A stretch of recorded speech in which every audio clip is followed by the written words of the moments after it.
Whether it's automated driving and autos, smart grids and utilities, renewables and energy, digitalization in banking and retail, or robotics and industrials, most sectors of the economy had been seeing paradigm shifts in the way business is conducted even before the COVID-19 pandemic.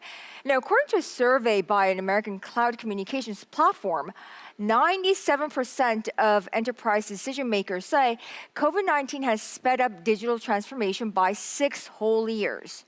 Now, in this panel discussion, we examine how Korea is making its digital transformation for the post-pandemic era and identify the key growth drivers in this day and age. Well, I'm delighted to be accompanied by an excellent group of panelists here. They're all prominent figures in the business realm here. And James Kim, Chairman and CEO at the American Chamber of Commerce in Korea. James, it's lovely to see you on the panel. Great to see you. In large part, Korea's COVID response, so response to the pandemic in the early stages with its test, track, and treat system. And also, we're one of the few countries that never had to go under a border shutdown or a lockdown of our society. In the third quarter of this year, Korea posted a 1.9% growth. So that's a turnaround from the quarter before. Now, James, I'd like to know how the Korean government's response to COVID has helped American businesses operate in Korea. I mean, is it helpful to those firms? First of all, Jennifer, thank you so much for having me on your panel. I just want to say that the Korean government's response to COVID-19, I use the word great.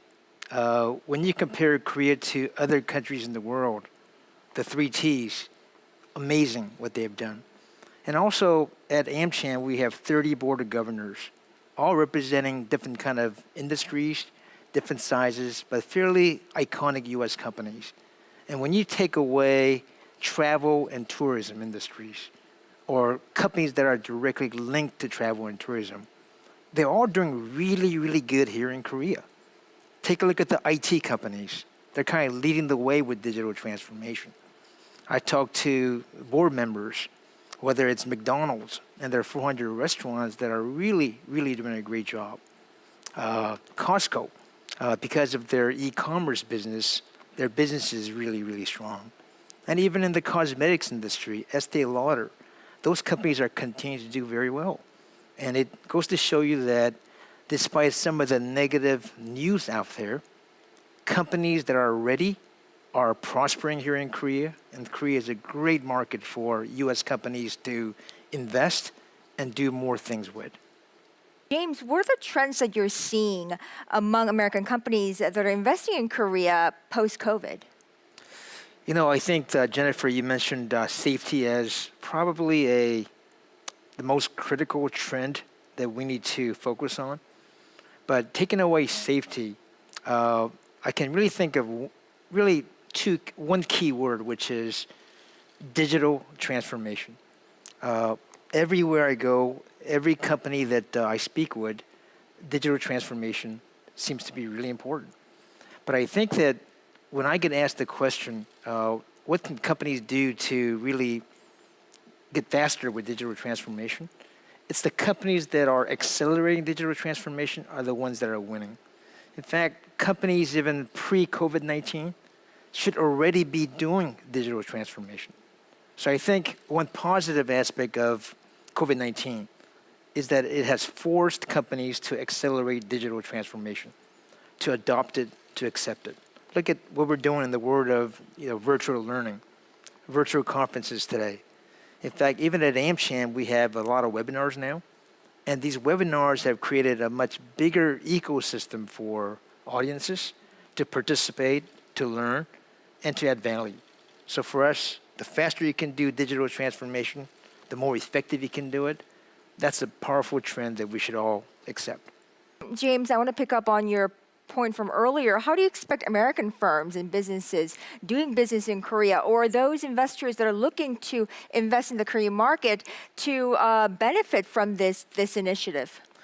I actually think that US companies, because of their IT strength, is in the best position to really do well in Korea. take a look at all the IT companies that are here. When I first graduated from college, I actually worked in an IT company. I've had a chance to work for a lot of IT companies throughout my career. And the companies have transformed a lot, from mainframes to PCs to now, I guess, cloud services. And American companies are doing a real good job. Professor Moon talked about companies like Microsoft, Amazon, Facebook, Google. These companies are really leading the world in digital transformation. But I also think that as they start beefing up their team here, how they partner with Korean companies will also make a big difference. Because companies like Samsung, LG, Hyundai, they're all major IT companies here in its own right. So I feel that when the partnership between a US IT company and a Korean conglomerate such as these companies I just mentioned before, it's going to be a very powerful relationship builder between US and Korea. So I think that because of COVID, I see a lot of possibilities, a lot of opportunities for US companies and for Korean companies to partner with us. Right, turning opportunity, Yes. turning crisis into an opportunity seems to be another key word in this COVID era. But also, what's also key in this era is the diversification of materials, parts, and equipment sourcing as it becomes an increasingly key focus for Korea and the rest of the world as the global value chain is undergoing vast changes to COVID and other factors. Now, a few months back, the Korean government unveiled its plans to invest roughly $4.2 billion through 2022. Now, James, do you think American businesses here will be impacted by this focus on materials and parts business by the government? Well, I need to commend the Korean government for always coming up with new ideas, new projects to stimulate and accelerate investments. I know that there's still a lot of details that need to be worked out. But I do believe that materials and parts are really important to American companies coming to South Korea. In fact, I ran one of the largest auto companies here in South Korea. And if you take a look at some of the real value that was created out of Korea, is because of the Korean suppliers.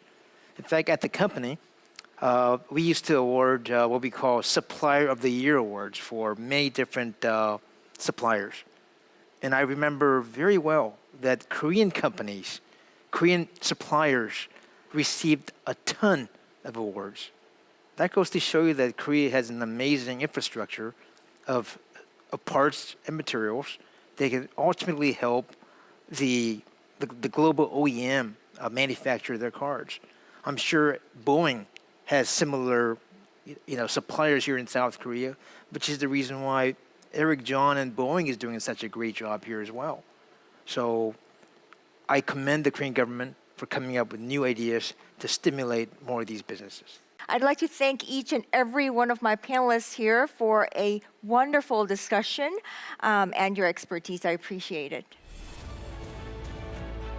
And I'd like to thank all of you for staying throughout the first session, the first part of Invest Korea Week 2020. This is the Global Innovation Session coming to an end. There's still more to come, however. Just coming up, we have Jim Rogers to speak to him on his insights and expertise in investments. I'll see you right after this break.